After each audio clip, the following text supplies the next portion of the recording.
early. Decade to go, he said. Yup.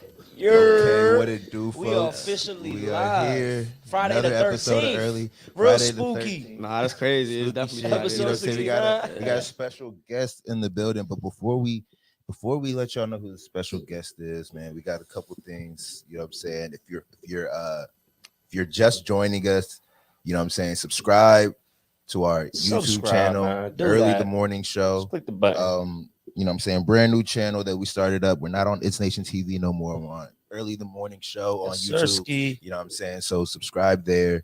We gotta get to 1,000 followers, man. We need y'all help to do that. So subscribe. And then also later on today, we got the No Bay Left Behind singles mixer at Law Society 4 to 9 RSVP. Go to greatenergygroup.com to RSVP for that. Always a good time with that. Once a month. Okay. Once a month. At Law Society every second Friday. So you know what I'm saying? Come through. You know what I'm saying? It's a great time. Even if you're not single, you know what I'm saying? Like, just come through, bring your shorty, bring your dude. It's a great time, you know what I'm saying? Good happy hour, and then the vibes turn up after that. It gets litty after dark, you know what I'm saying? So for sure. Turn up to that. Shout out to Polo. He, you know what I'm saying? We do that joint together. So shout out to that. And then we got a special guest in the building today, man. Mr. Kell's Boogie. What it do? What's good, man? Look up, say cheese. Yeah. What's good, brother? What's good, bro? We're glad to have you in here. One half of the OnlyBands podcast. Yeah, man. How you doing? Welcome. Man, I'm doing good. It's definitely good to be here. Get the scope out how y'all do stuff over here. For sure. We gotta get it set up like this. That's hey, man. Hey, we got it right though. Hey, y'all got the equipment. I just I definitely need help getting learning how to work this stuff. Like black one people of these days, because one of these days, I think Mech is definitely the wizard with this shit. So one of these days, if he's free, we could definitely pull up. 100%. You remember that day I was asking you to go check 100%. Yeah, even when we was in Miami, I was like showing you shit. So anytime, bro, you already know. I ended up ordering like another mic that had like, I guess I gotta learn like these technical words now because I podcast like XLR cable. Right. XLR. Yeah. That goes to the 3.5 meter thing. I'm like, I'm on Amazon like, they need to make this easy for me. Now that's facts, bro. But before we even go deep into the weeds, bro, just give people a little context, bro. Like, just who the fuck you are, what you about, you know what I'm saying? What you stand on, you know? Give them a little insight. I mean, you know what I mean? Yeah, you know me every day. If you listening, Crypto and Coffee, Crypto and Breakfast Club. Let them know what that's one of the most popping Twitter spaces on Twitter. Yeah. Like how much on average, how many viewers or listeners would you say y'all get? Like 100 something? I would say, it used to be when sometimes I go in there, it's 300. Before they bullish, when it was a bull market, before they was busting, it was like 300-400. What they did was, we talk about how they switch up the algorithm and stuff. Right. What they did was, once they started paying people, that's what I think. Once they started paying people to host spaces, they changed it up, and they started flooding certain joints. Spaces did come in the middle of to get their money's worth. They want those joints to be popping. So that's what I think really happened, because before that it was like 2-3 something. You know what I mean? Like, but now it'd be like 1 to 130, I guess, and it still be definitely good alpha, good information or whatever. But y'all also been because y'all been doing it for a minute. So we've been doing it. I stepped off for a minute. Like, I had to take a break. Like, you know what I'm saying? I stepped off and had to take a little break. But I can't even remember when we started. I think when Spaces came, really, so we started doing it. We started doing it, and then it was also because like me and TJ had always been into like stocks, and him, of course, he got his trading group. Shout out to OnlyBands trading group. Always had was always into stocks and maybe options. I kind of veered away from options a minute ago, but more conservative with it. Like, like I ran up a bag of options, and then I was like, "Oh, this is great for me." Right. I was just, chill. Right. But in this market, I might have to start trading again. But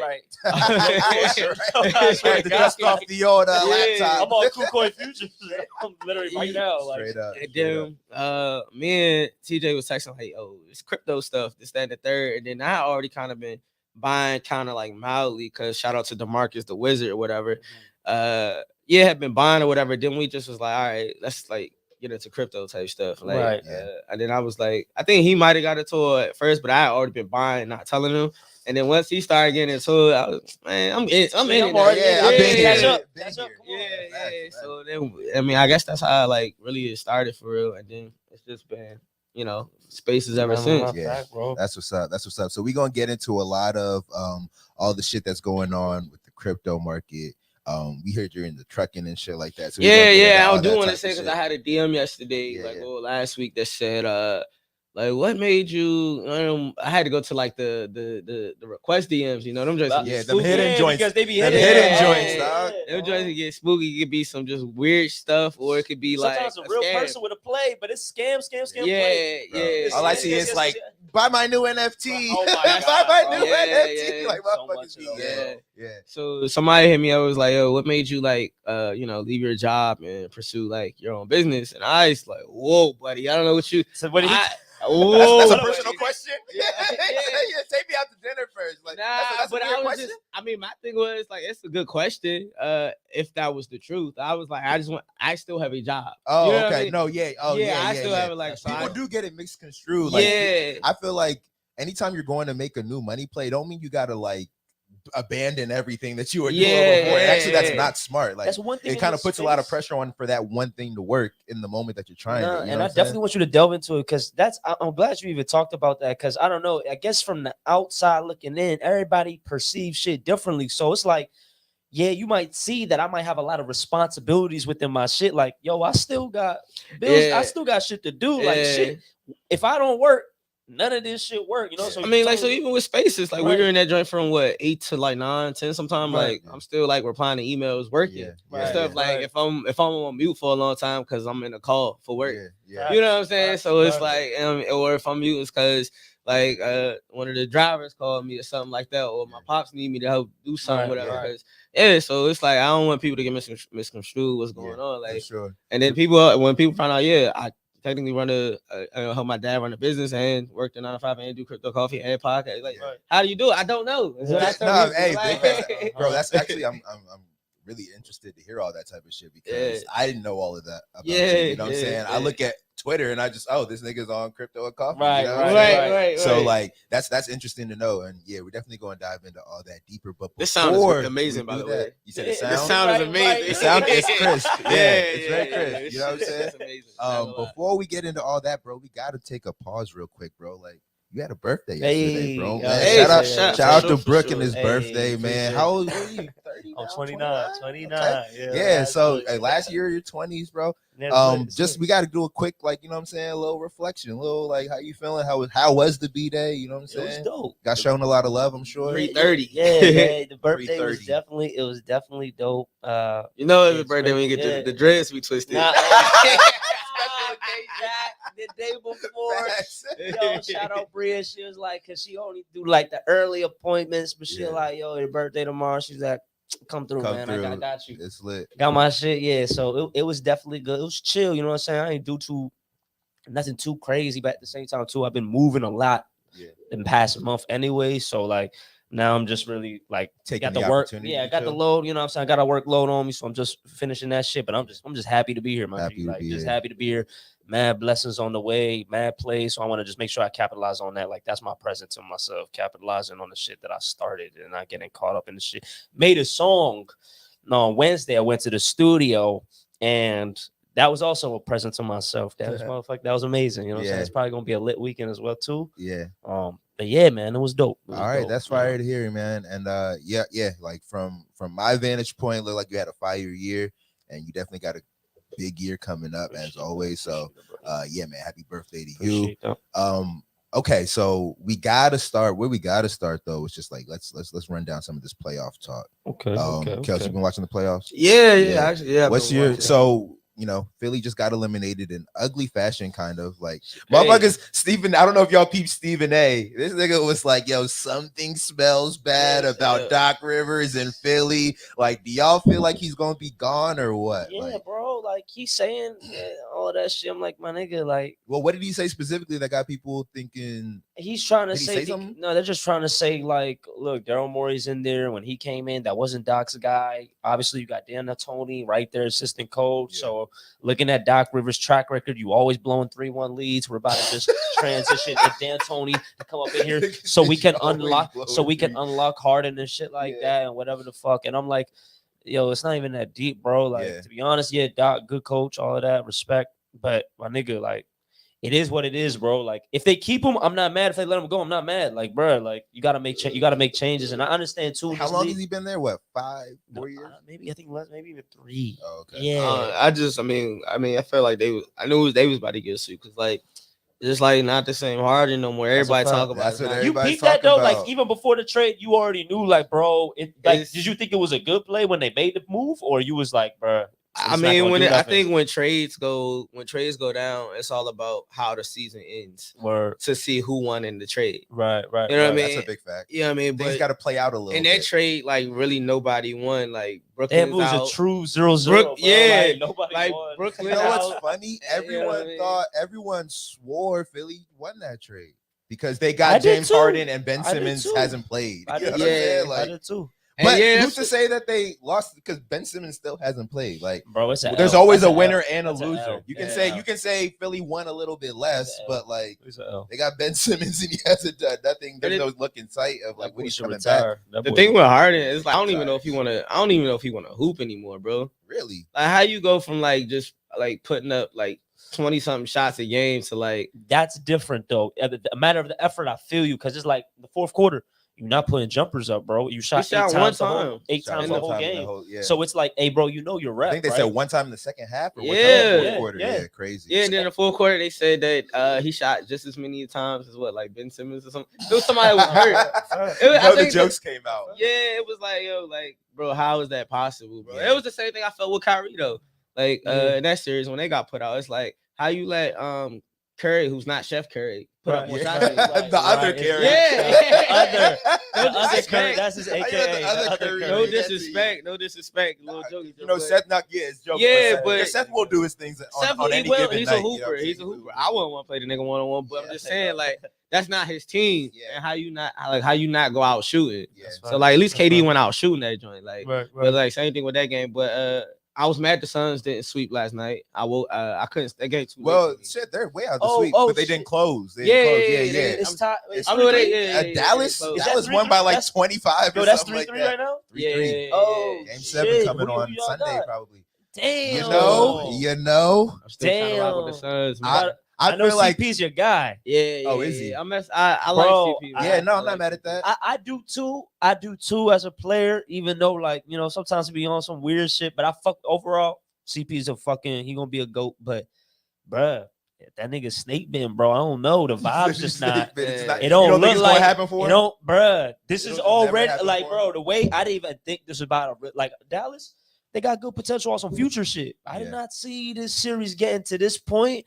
And I'm like, shit, Dallas is house money. Y'all niggas need to go to the final. Like, y'all expectations is finals. Yeah. Dallas, like, yo, we happy to be here, bro. Like, let's try to run these And that's niggas. kind of the thing that's that how I was Grizzlies feeling, too. You know, even though that should be over tonight, that's just going to be over tonight. You know, but even they had they beat the. They had no job, and they spanked them by 50. Like, that was definitely great. And they had the whole team. I'm sure everybody, so I don't know what. And I really just got into, I'll be honest, watching NBA again this year. Because facts. Yeah, I used to go to my cousin's high school basketball games, and after her season was over, I was like, yo, I still need to watch basketball. It's like I'm definitely gonna be that parent on the sideline, like right. I was be wilding at her game, like a little cup of wine, like I'm like, hey, bro, Kell's a motherfucker, you know what I'm saying? A college athlete too, this nigga balled. It was D3. It was D3. It was D3. I did it though.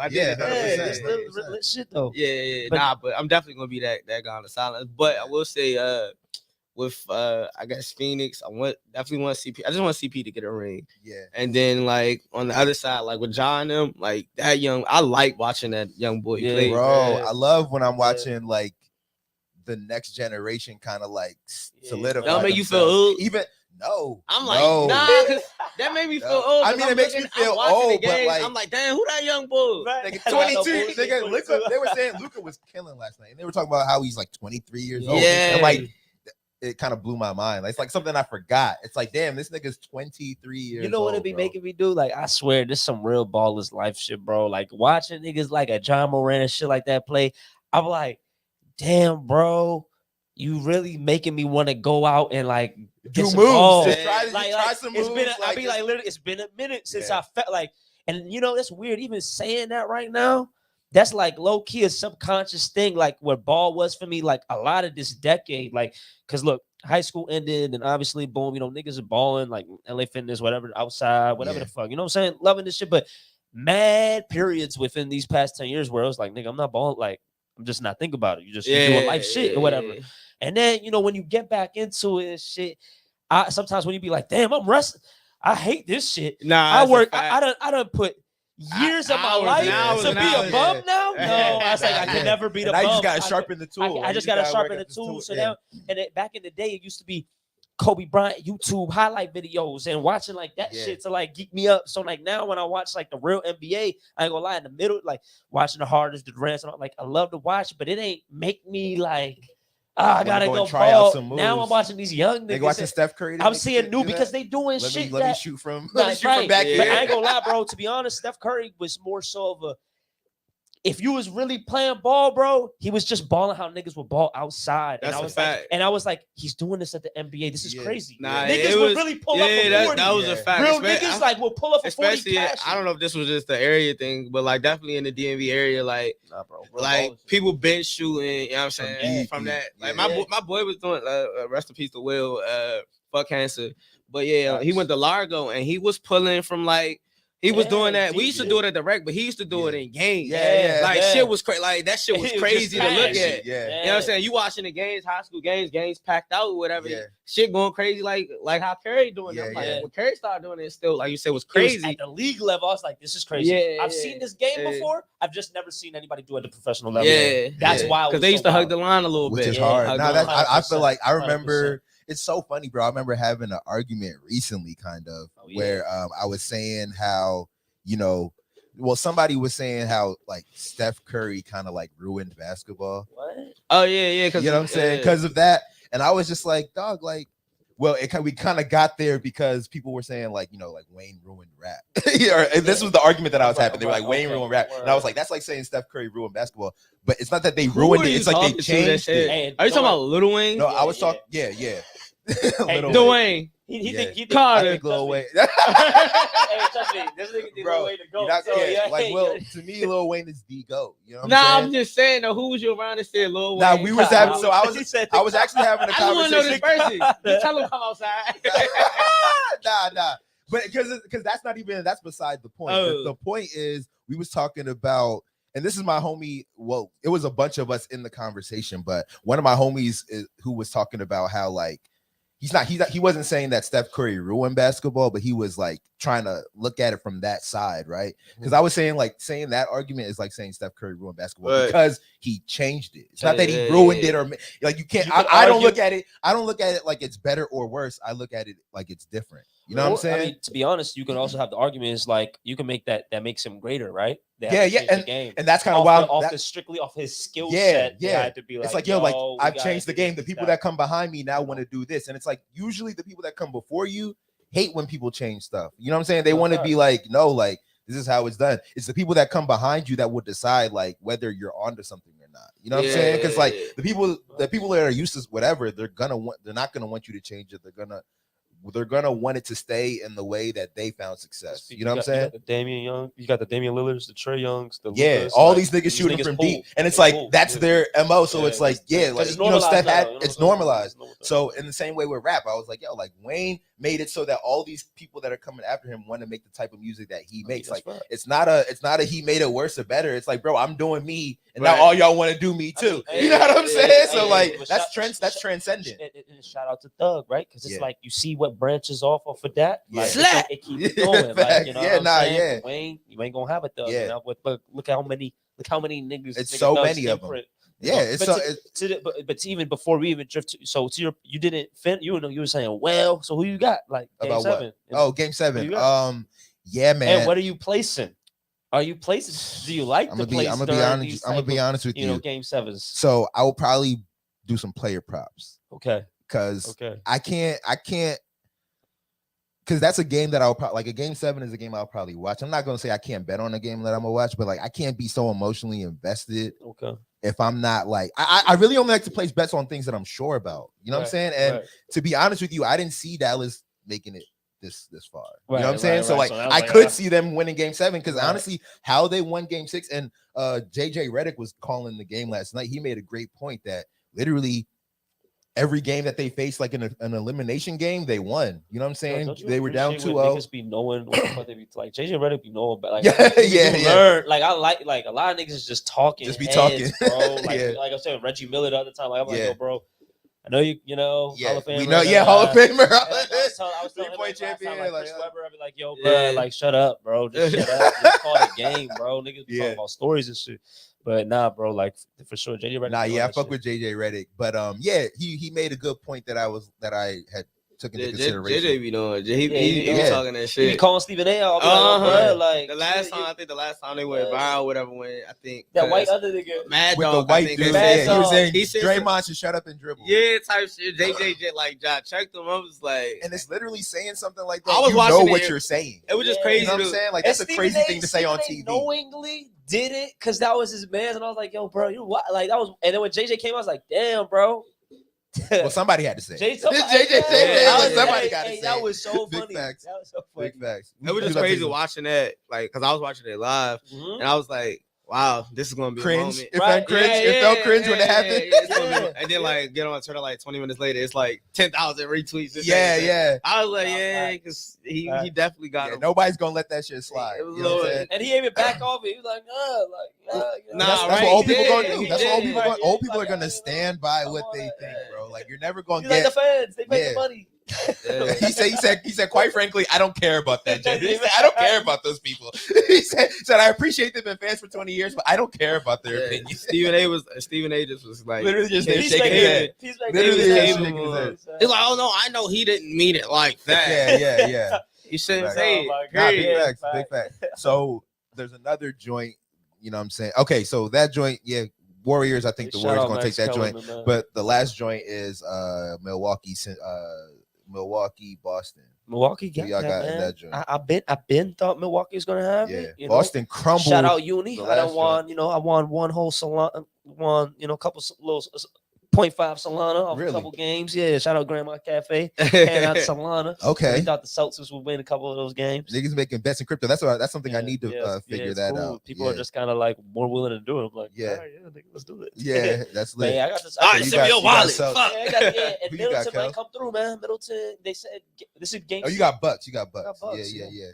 I got the Bucks. Yeah, I got the Bucks. I think I'm gonna just go contrarian and say the Celtics, man. Like I think the Celtics think ain't gonna come win 2 in a row.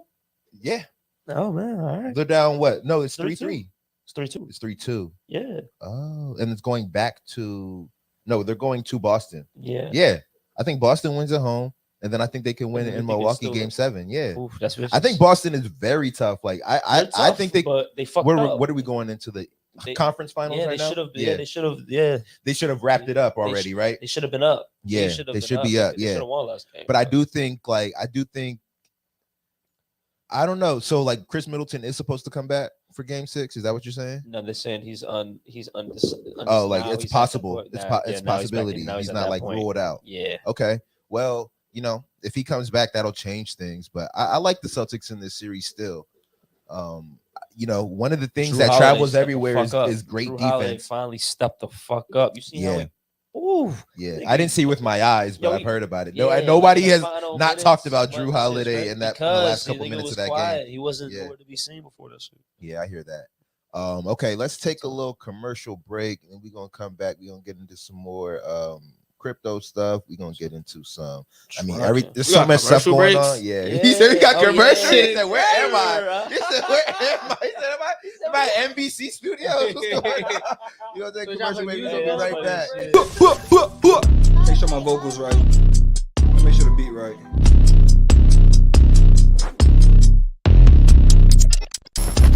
Welcome to the 5th show. Time to cuff. Powered by It's Nation TV. My God, no! It's Nation TV. That's why I try to get in line. Play, execute, have fun, dub. I can do a lot more than what I think I can.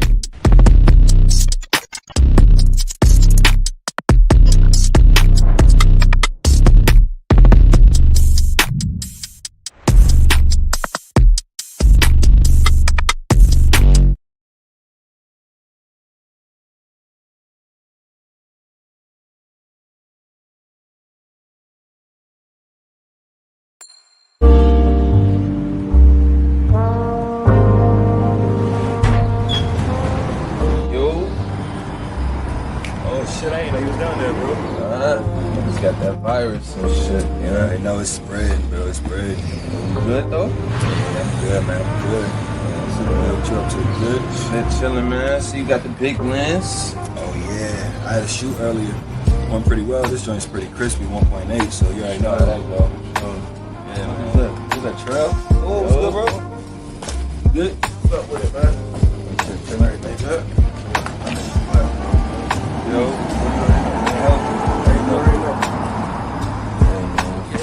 I heard you last night though. What was going on down there? Man, shit was so good. Let me tell you about that shit, bro. Oh shit. Have a seat, my brother. I already know.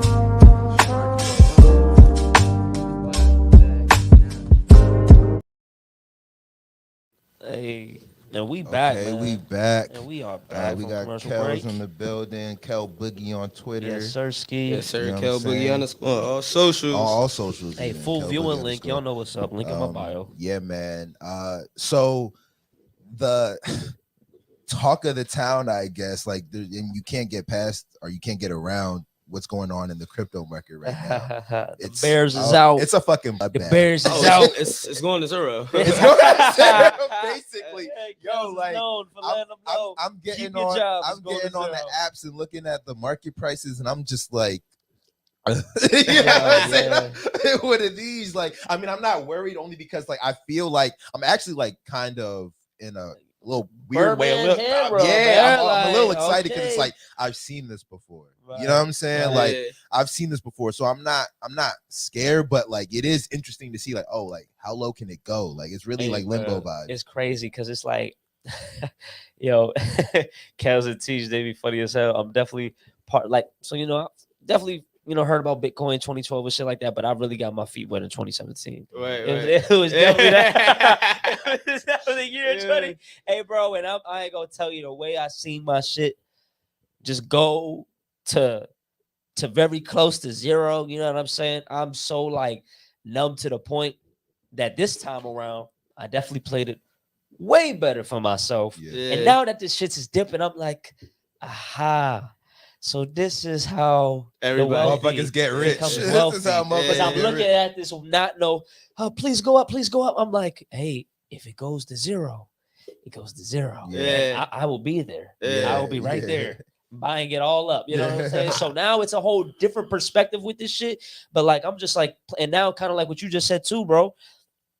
Yeah, now it's like, we divvy up portfolios in different ways. You have investment joints, and now I'm looking at like trading options and futures. That's becoming way more appealing to me, and not just necessarily just cryptos, but just I'm like, yo, up market, down market, there's money to be made. You know what I'm saying? There's always money to be made. So I don't really feel any way which how the market's going. I'm like, yo, man, the opportunity is ripe. This is when people should be learning about shit they want to learn.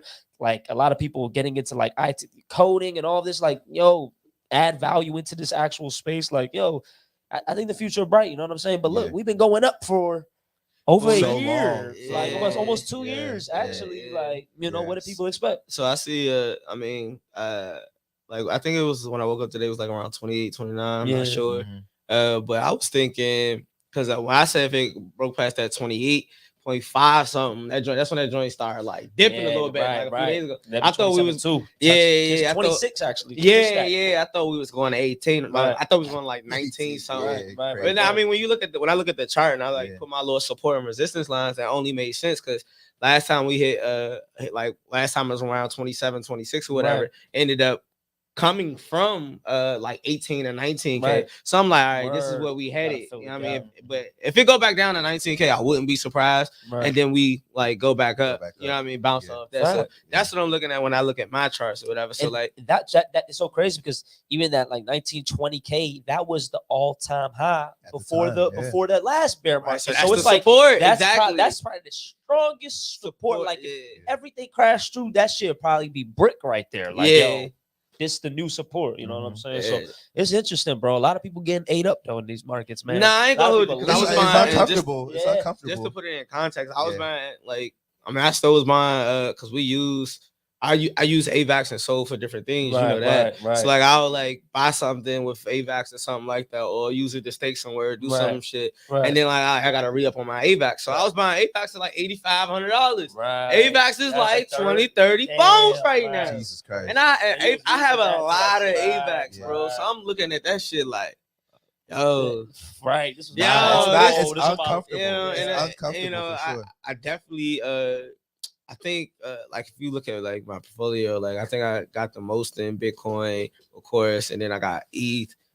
Nah, actually it's Bitcoin, AVAX, then ETH, then Soul, and then I got like the meme joints that like if they take off one day, like you're lit. See you nerds. Yeah. You gotta keep a little bit of those in your portfolio because you never know. You never know. Like, I'm greedy with it, so I'm like, shit. I'm trying to get like $500 worth of that shit, or $1,000 worth of that shit. Now it hurting now because everything falling. Like, dang, I wish I had that $1,000. Yeah, and that's kind of why they be saying like literally once you buy it, you gotta kind of just let it ride. Like you gotta be comfortable. Yeah, you gotta be comfortable with it. Doing whatever it does, you know what I'm saying? Just not having that money no more. And it's funny, man. There's been a lot. It's a little joke about this term. It's true. You should definitely DCA. You should definitely dollar cost average. But man, there's definitely something about they be like timing the market is better than like timing the market. Well, I like, mean, look, it's funny because Luna. Right, like everybody's aware of Luna. This shit was literally a week and a half was over $100, and now is literally trading for like a fifth of a penny. A fifth of a penny. 0.001. But like, bro, it's fucking ridiculous. What do you tell those people though? Because like we're sitting here saying, like we're sitting here saying it went to zero. It went to zero. No, so it's still alive. Like, I mean, but also, but I thought I would see the ticker go to zero. You thought it was flat line, like flat line. Because when you look at things like you look at things like Bitcoin, how you said like, oh, like you're cool with it going to zero because you know and feel like it's going to recover. To me, like with things like Luna, going to zero, I couldn't imagine it going to zero. Can you imagine Bitcoin? Oh, I can't imagine Bitcoin really going to zero. Yeah. I can't. No, me neither. If it go to zero, this shit was the whole thing is this done. Shit was a scam. Crypto is done. If it go to zero, it's the biggest joke of the modern age. I was duped. Like I drunk the Kool-Aid. Smart as hell. I drunk the Kool-Aid. I'd be like, oh, okay, because I'm telling people about it. I'm telling my family, like, you need to buy Bitcoin. So it's like, if they get me, I'm like, okay, I'm out. Yeah, I'm not gonna hold you. It got like crypto really got to like Thanksgiving to like recover. I'm probably not going to Thanksgiving. They're like, oh, Kell, that little crypto you was talking about. What's funny is like, because again, I feel like I've seen this shit before. Like, I will ride with certain coins till like the end. You know what I'm saying? Bitcoin, ETH, I'll probably ride with those to the end. But some of these, like you said, these meme coins. I mean, mentally, I've like that money is there, like mentally. You know what I'm saying? But I'm not gonna lie and tell you that like there's been times when I have an investment and I see it going down and I'm just let me get out of here. You know what I'm saying? Let me get out of here. I don't care to be a part of this to see it go to zero. You know what I'm saying? 100%. So there's some meme coins that I have a position in that I can't imagine just pulling out from, but like I will be like, damn, I hope this shit don't go to 0.0. Seeing that happen with Luna made me realize like, oh, like some of these joints are going all the way to zero. And that's something that I didn't think that was going to happen. And that's something that you thought like Luna, like you look at it like had like a quote unquote ecosystem, had a stable coin. I mean, to be honest, their CEO though, he kind of like poked the bear. Like, you remember I said like last November, he was kind of just telling how he made a thread about how their network could be attacked. How was it safe? He said, you're an idiot. I wish the billionaires go ahead and try it. And then like somebody quoted and they said the billionaires really went ahead and tried it. And I was like, wow. Because literally the Luna is just printing. Their supply is literally getting multiplied. So you buying into it's like, yo, bro, like, the value can't. There's no actual money here. Is that what it is? I mean, I don't know. Even with all of these coins and stuff like that, like when these new coins come out, I think people. I mean, as much as we say we hate the banks, you gotta respect what they're doing. Like, so run. Gotta respect what they do. Like, so run. Like, yeah, the banks crashed. Like, the banks did crash back in 2008. And you know, it was because it's really because of bad lending. For sure. You know what I mean? So like the system broke, but for a long time, like they've been putting up numbers. Right. It's been stable. People been able to go into the ATMs to get their money out. You know what I mean? You know what I'm saying? The system has been working. And when you look at these protocols and these coins and stuff like that, these are actual. They're trying to replace banks to me in a degree, especially some of these Hold protocols. Your money here. Yeah, you know what I mean? Hard coin. Yeah, you know what I mean? So it's kind of like that. And I don't think they understand how complex something like that really is. When you got fucking teenagers sometimes creating these protocols. These they don't even understand economy. They weren't even here for the financial crisis. The niggas getting their feelings and be like, bro, you know what? Fuck all y'all. I'm out. Yeah.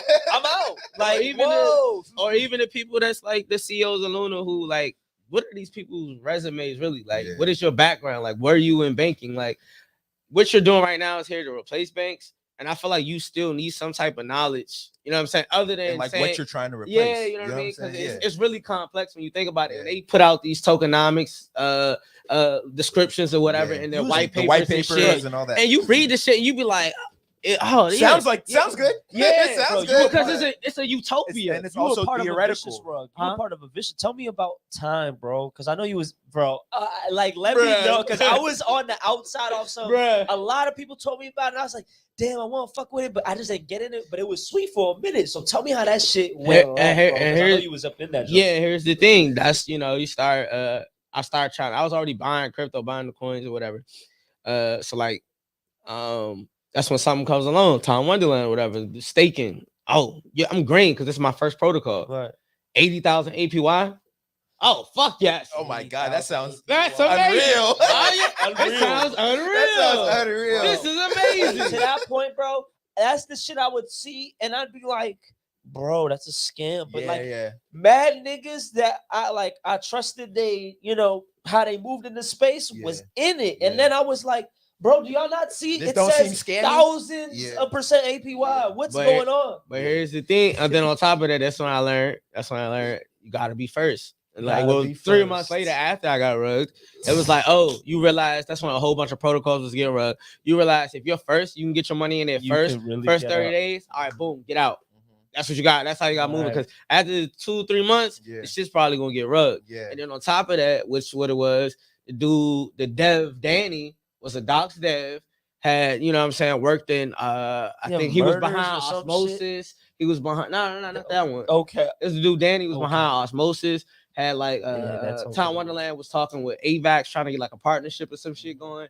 And he had worked on like 2 other projects or something like that were quote unquote sustainable for the time being or whatever the case may be. So it was are you saying he had like a good track record? Right. Okay. You know what I'm saying? So it's like Danny's not gonna run the community. Yeah. It's Dan, you know what I mean? You did your homework on it. Like how you said, it was a dev that my man, shout out to the wizard, DeMarcus.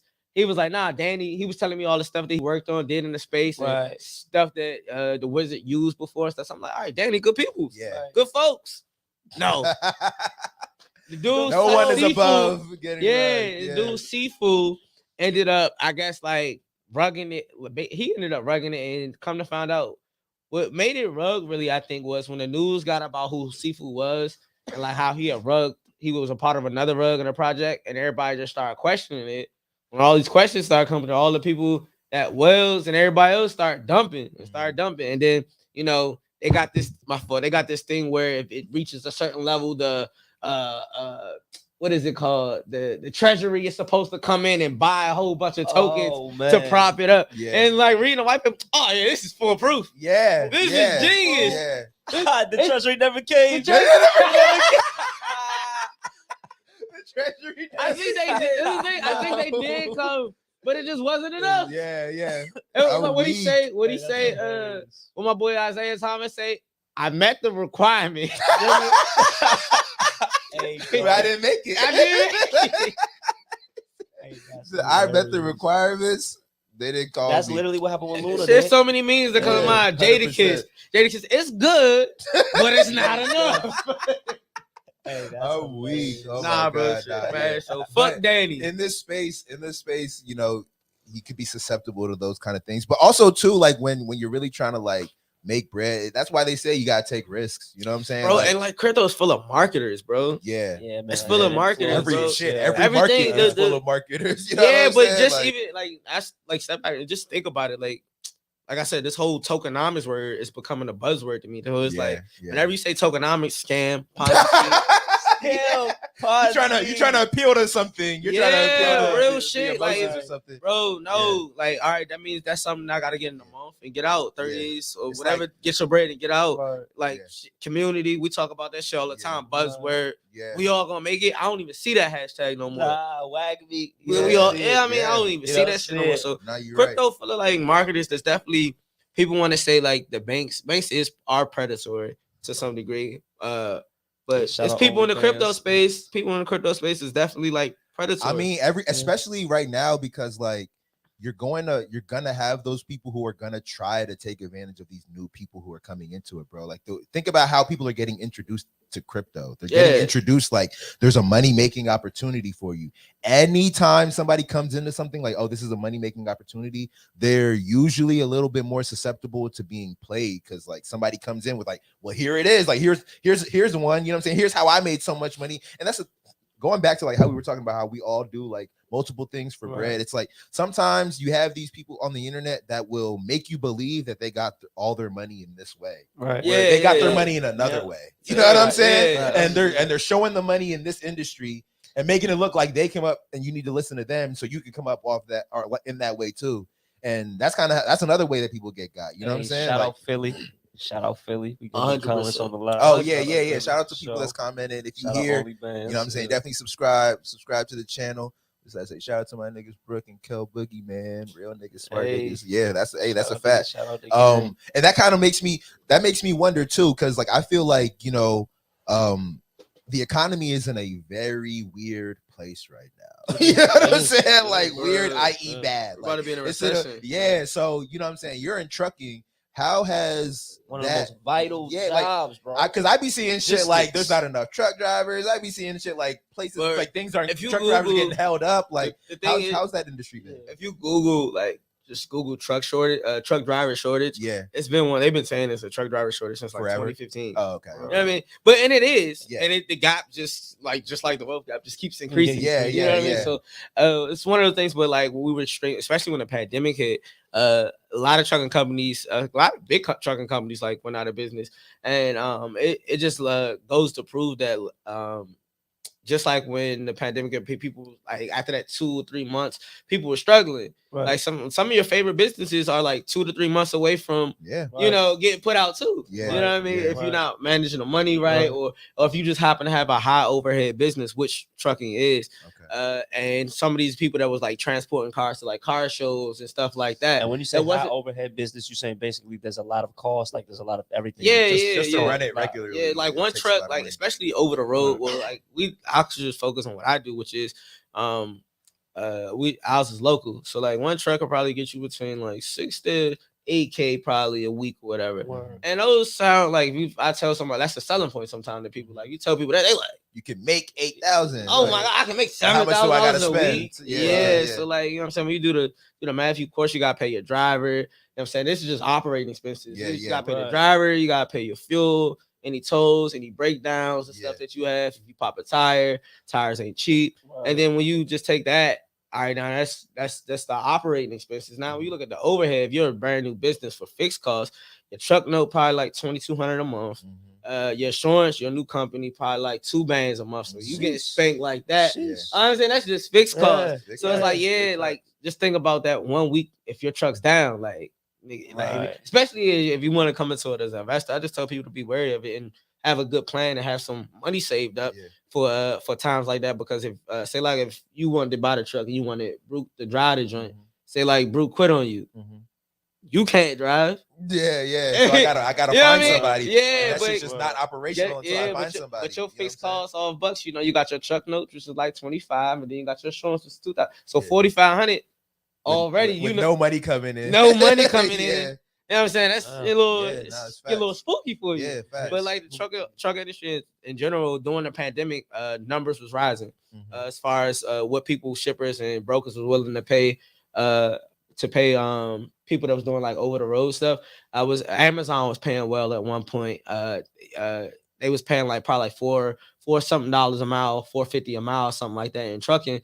National average really is like the cost per mile is like $2 and like 60 or 70 cents per mile. That's how much. So if you're getting a load that's only paying $2 a mile and it costs your truck $2.70 a mile, you're kind of losing 70 cents per mile if you don't dispatch it correctly. You know what I mean? So it's just one of those things that you really gotta like know your numbers. That's why they call it logistics. Like, yeah, you know what I'm saying? yeah, Like that shit is, it sounds, just from like hearing you explain it, it sounds very like numbers based. Like, everything's got to be methodical as far as like how to really squeeze out like whatever profit could be there. Yeah, and it was crazy because I was like I said, it's family owned business. So I was talking to somebody who does trucking like on a bigger scale and like kind of as a mentor thing, just picking his brain and like trying to see, because I have a local operation, it's a dedicated lane. So my shit numbers is like I don't have to switch up, you know, a whole bunch. You know what I mean? So mine's pretty like straightforward. Business is gonna be business as long as y'all do what you got to do. Right, right. You keep drivers. But you're looking for growth. Is that 100%. We're looking for growth, but just reaching out to the dude, just getting some insight on how the big business do it, so I can try to do it on a smaller scale. Some things. And he was just telling me, I'm like, well, trying to make sure I'm getting the right numbers on my truck. And he was like, asking him, basically how much do they make per load? He was like $70 per load, and I was, what the fuck? Right. And I'm like, that don't even make sense. Why you even got it? Don't make sense. I was like, maybe because y'all doing it on a volume base. But then like when I got off the phone with him, I thought about it. Like when you look at stuff, that's how I knew, like they're taking it, they're looking at what that load made them after all of the cost for the full year. So that 260 per mile. So they're not even necessarily they're taking a way step back. Yeah, because like me personally, and then I bet anybody, y'all not stupid. So like I bet anybody get in the truck and you'll be like, all right, I got paid this much. Fuel costs, driver costs. This is how much I made. But you don't incorporate like insurance. You don't cover it. If you have an office, your office space. It's so funny, bro, because I'm kind of in a similar situation as you. Like I operate a family business too in healthcare, right? Okay. So that is like it's just kind of interesting to see like there's so much that you got to pay for, like not just paying your staff, but literally you got to pay for insurance. And there's like 3 or 4 different kinds of insurance. Workman's comp insurance. You know what I'm saying? Workman's comp. You know what I'm saying? General liability, like COIs, all this type of shit. And then you got to pay your office space. You know what I'm saying? So it's very interesting to see how like when you hear in this kind of newfound entrepreneur culture where it's like, oh, just hire somebody on the internet, and like they make it seem like it's really just like find somebody to pay you to do this, find somebody that you can pay a little bit less to do that, and boom, you do that enough times and you'll be a millionaire, whatever the fuck it is. You know what I mean? To some degree, that's why a lot of these trucking companies, it makes sense. They like kind of like crack the code on it.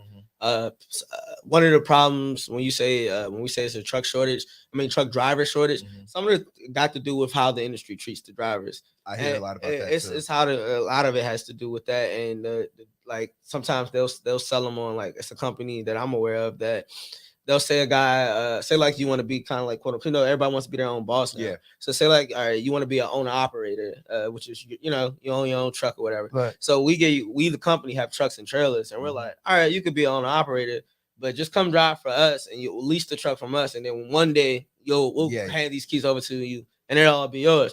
But I seen like it was a late night guy. I can't never think of this guy's name. But John Oliver? Yep. He did the episode on trucking. I just saw it. He did the episode on trucking. So what he was saying was that, so you know what I'm talking about. So it was definitely valid. It was like less than the people that enter these agreements, less than like 2% actually. You seen it recently to me, but like I think less than 2% finished the agreement. And that's kind of the way that things are set up, bro. You like a lot of these companies that kind of like been around. Yeah, they've been around, but also like you got to think about how you get approached for a job, or how like the job tells you it's going to play out, right? I think anybody that actually does want to be like an entrepreneur, or somebody that like is an owner for themselves, I'm not saying they will never work for themselves, but they wouldn't go about that route. You know what I'm saying? Like it's very rare where you work your way to owning the company or owning the thing that the company gave you. It's very rare. You know what I'm saying? Because like, why would someone enable you to be them? You know what I'm saying? It kind of sounds crazy, but like from a business standpoint, No, why would I enable you to do what I do for the masses? You know what I'm saying? So like, I feel like you're usually kind of like, this might be a strong word, but you're kind of preying on people. No, it is. They're predatory. Yeah, like, I know, you're preying on people. It's kind of like, you know, it's I might want to compare it. But sometimes here's the whole thing that a lot of times it'd be like the drivers, like most times when a certain demographic that does go get their CDL, and for the most part, sometimes people credit be messed up. So these companies know this, and they prey on the fact that they want to be their own boss. This because the truck driver job used to be the American dream. So like they're preying on that fact that they have bad credit. Well, you don't need credit with us. Exactly. We'll take a payment, settlement, whatever. I know a company that's like it's a company who the guys have to pay like $600 a week for the truck, and then they gotta break bread. They take like 15 to 20% of what they gross because they're providing the work for them. So it's like the manager fee. Like if you had a manager, so, you know what I mean. So they're taking the $600 plus the 15%. Plus, like they'll pay for stuff if it break down because it behooves them to. But you got to pay it back. But you got to pay it back. And so the guys are doing that, and then they have to pay that $600 360 times. That's simple math. That's 360,000. That's fucking crazy. Trucks are worth a lot. Yeah. But it's not, and then on top of that, over the weeks, I don't even know if he lets you pay advance, like ahead. Try to pay it off quick. Yeah. But even with that, like that 600 weeks, I mean 300 or those $600 360 times. Yeah, that's like how many times is that? Like I did the math. It's like 11 years or something like that. It's like 11 and a half years. Yeah. So you're telling me I gotta do this for 11 and a half years, didn't get the truck. Yeah. Then at the end of the thing, they gotta have $25K to buy the truck outright. Yeah. So they're making $380,000 just off the truck. People not gonna last that long, might last 2 years, and then they find the next person. Yeah. So a lot of these companies not really in the truck, they're in the trucking business, but they're also in the truck rental business. That's a fact. Because they're renting your truck. You know what I mean? So, you know, it's funny, bro. Like that's just genius, though. You're a family business owner, or you're a family business operator. Something that I'm realizing too, because like literally, like you said, bro, I be reaching out to people who do what my family does, and just try to learn, like, what are y'all doing that I'm not thinking about?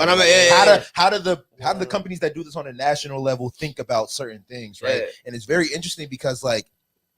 That's how they treat labor, bro. Like labor, like you gotta try to get it for as cheap as you can. You gotta try to like entice people to work for you and all this type of stuff. Right. I wouldn't even call it like crazy metrics. It's like kind of how these things operate. At the end of the day, you know, I run a family business. We don't get any kind of outside funding. Like all the money that we have within the business is money that we've made from services, right?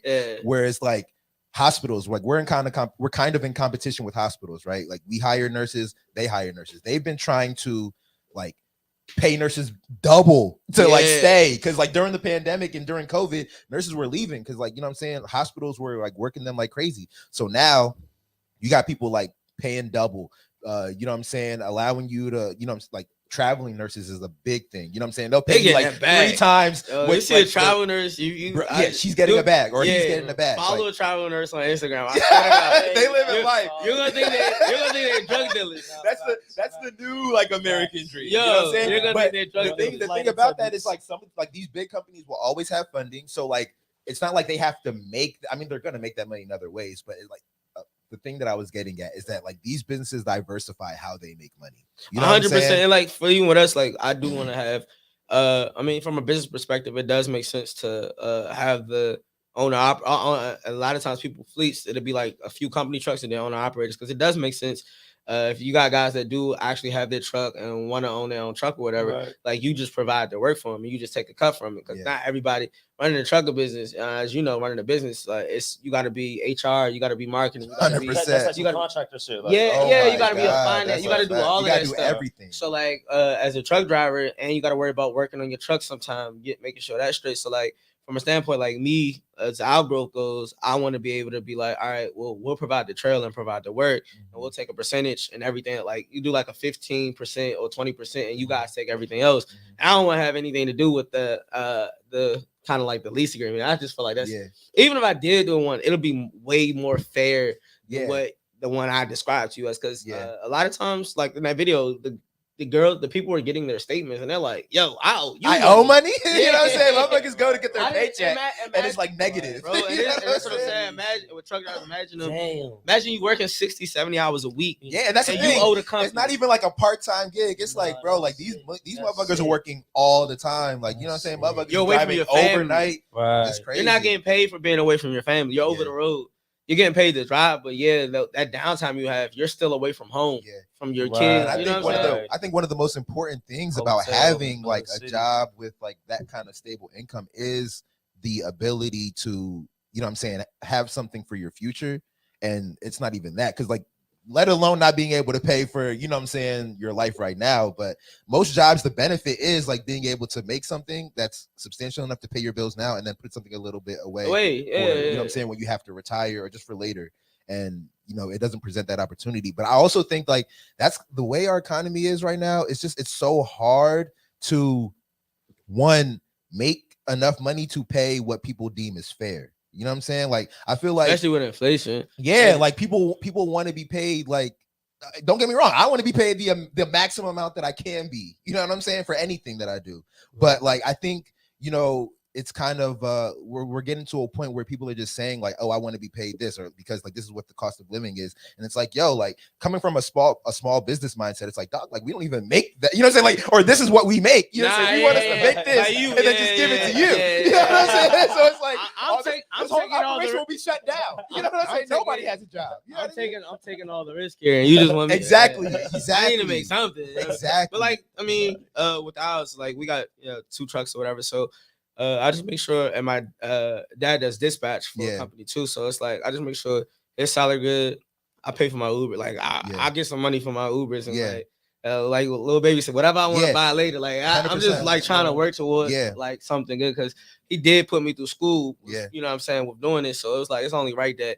But I did 4 years in school. It's only right that I come back at least put 4 years into the. Our stories are literally similar, bro. And like, you understand that's why you gotta have another job. I've been running my family's business for like a good 7 years. Don't get me wrong. It's like it's fulfilling for me because like, you know, how like you get invaluable experience, like literally running a business from top to bottom. 100%. Like, that experience is invaluable. You know what I'm saying? And this is a thing that actually works. Like you were saying, like we don't really got to do much of anything marketing wise or nothing. Like the business is like we're gonna get clients and we're going to serve those clients. Like it's kind of operational. Now I'm trying to think of like, okay, ways to grow, ways to make it better.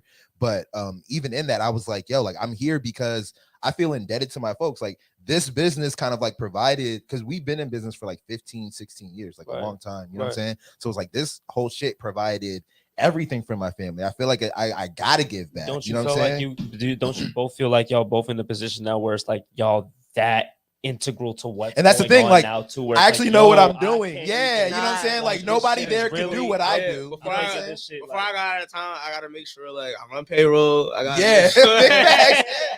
Nigga, when I was in Miami, when we was all in Miami, I was in the room before I would come out and meet you. I was in the room just running payroll, like making sure people were where they were supposed to be, just doing like the checks. You know what I'm saying? You gotta do your checks and balances just to make sure everything going how it's supposed to go. And it's definitely an integral part for real to what's going on. But I'll say this: so you went to school, right? Yeah. Because you know this is the biggest argument out there. Do you need college? You know, me and TJ argue about this shit all the time. Guess what I went to school for? What? Biology. Biology? Yeah. I was trying to be a doctor. Oh, shit. I mean, yeah, I work in healthcare, but I don't see patients or nothing. I do business. Yeah. But I'm saying, like, I'm saying that I don't even use that degree. That's what I'm saying. Like, I went to school, I got that degree. I haven't used it since I got it.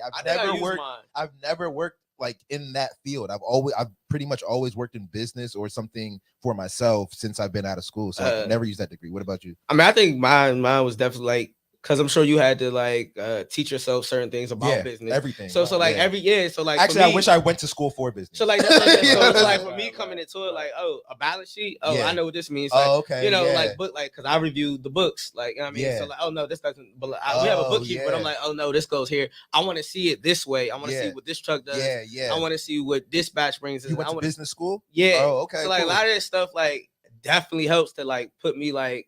You know what I'm saying? Even when I talk to like my mentors and stuff, it's like, and a lot of my mentors for real, like people that my dad knew. Yeah. And like, he just put me in contact with, we go out to lunch with them and they look at him and they like, what do you need to talk to me for? He knows. Yeah, he knows. yeah. Sometimes you be needing that confirmation, like 100%. Because also you're young, and also you're like as you, bro. Any industry, it's like the more you're there, the more the more experience you'll gain. You know what I'm saying? So it's really just a matter of time. Like you know what I'm saying? Like like I said, I've been doing this for 7 years, maybe going on 8, and that's not even 10. You know what I'm saying? Most motherfuckers be in a job for 10, 15, 20 years. You know what I'm saying? So like that's a lot of experience that you're accumulating. There's like after a certain amount of time, it's like, damn, there's nothing I haven't seen in this industry. I'd be kind of surprised at how like, damn, there's still things that I'm learning. You know what I'm saying? Like after doing something for 5, 6, 7 years, you think you would have seen everything, but nah, I haven't. You know what I'm saying? I mean, you're right. Cause like I said, what the dude was like, they don't look at stuff like when I thought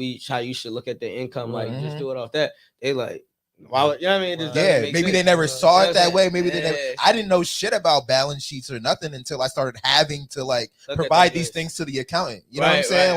I would have to provide these things. I'm like, oh, like let me figure out where it's at. And then I would figure out where it's at. And then I would be like, oh, I wasn't even entering the numbers in right so that this balance sheet is accurate. You know what I'm saying? So now I gotta go. And I don't know how to actually like set them up and stuff. QuickBooks and stuff. I don't know how to do it on there. But like I know how to read them joints. And I'm like, I know how to look at something and be like, it's no way we spent $20,000. And you know like what this number you see this number, you know what that number means and why it's important or not important. Shit, like you do have to audit yourself. I do try to treat it like, like every quarter, just like what companies have earnings. It's like, boom, I look at this year's quarter and I compare it to last year's quarter. And then after I do that, I compare it to like the industry. Yeah. You know what I mean? So it's like, I can look, big fact. I can look at the damn profit and loss check. And I always like to look at it in percents because I'll look at, all right, boom.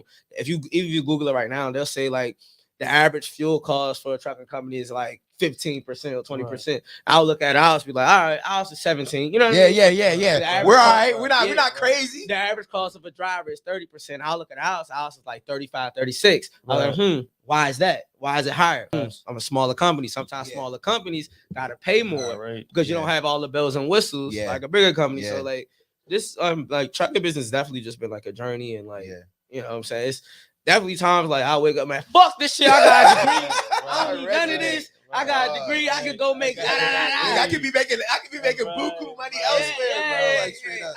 Mind you, like I do still have the the full-time job. So I'm like, I could go be all I could be there. Because I work at Deloitte. So I'm like, I could go work, be there, be all I could be. I got a homie that work at Deloitte. Yeah, it's a good company. 100%. 100%. I hear great things about that. But then the pride, like, I got to see it through, my boy. Yeah, big facts. Like, I feel that, bro. Like, there's definitely days when it's like, man, fuck this, or like, I don't want to do this, or like, am I even doing this right? Sometimes I'll be like, dog, like, am I hurting us? You know what I'm saying? Like, because I'm so inexperienced, you know what I'm saying? I mean, I've gained experience now, but like, because I don't know, I'm like, damn, if somebody else was in this position, would they do a better job for us? You know what I'm saying? I'd be thinking that shit, but to your point, I'd be like, nah, like, I'm capable. You know what I'm saying? I'm capable. I can figure it out for sure. You know what I'm saying? Taking L's and stuff like that, like kind of do like get you, and then especially in trucking, you gotta have like tough skin. Like, so like I feel like with trucking, like if you gonna take some L's, you gonna take some L's, and then on top of that, like I could run any business now because I could deal with the losses. Like you know what I'm saying? You know what I'm saying? For instance, running the business, we had just hired a new guy and onboarding, so training. That's paying him $1,000 a week in training. That's 2 bands.